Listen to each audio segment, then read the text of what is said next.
একদিন দ্বারকার রাজপ্রাসাদে আমি ভক্তদের সঙ্গে ধর্ম, ন্যায় এবং সত্যর কথা বলছিলাম।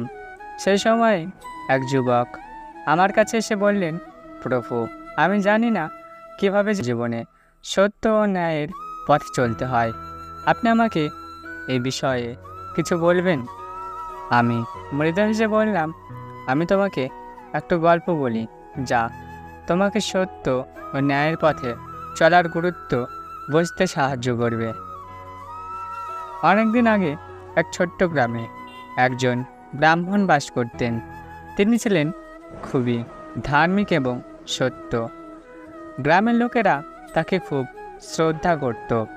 একদিন সে ব্রাহ্মণ এক অতি দরিদ্র ব্যক্তিকে তার বাড়িতে আশ্রয় দিলেন। সে ব্যক্তি ছিল খুবই অসৎ এবং চোর।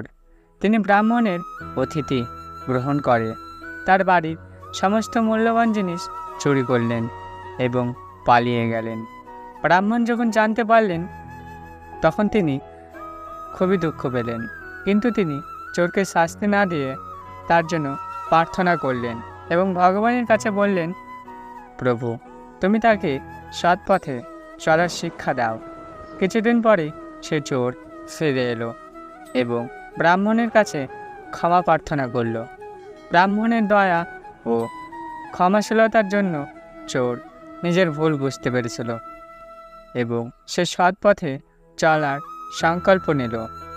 আমি বললাম, এই গল্প থেকে বোঝা যায় যে সত্য ও ন্যায়ের পথে চলা কখনোই সহজ নয়, কিন্তু তা আমাদের জীবনে সত্যিকারের শান্তি ও সুখ আনতে পারে।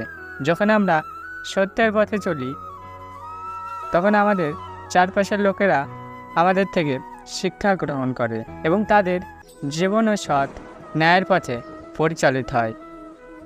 আমি আরও বললাম, তোমার জীবনে যদি কখনো কোনো সংকট আসে, যদি তুমি কখনো কোনো অসৎ কাজের সম্মুখীন হও, তাহলে ভগবানের শরণাপন্ন হও এবং সত্যের পথে চলার সংকল্প নাও। তোমার জীবন শান্ত সুখে ভরে উঠবে।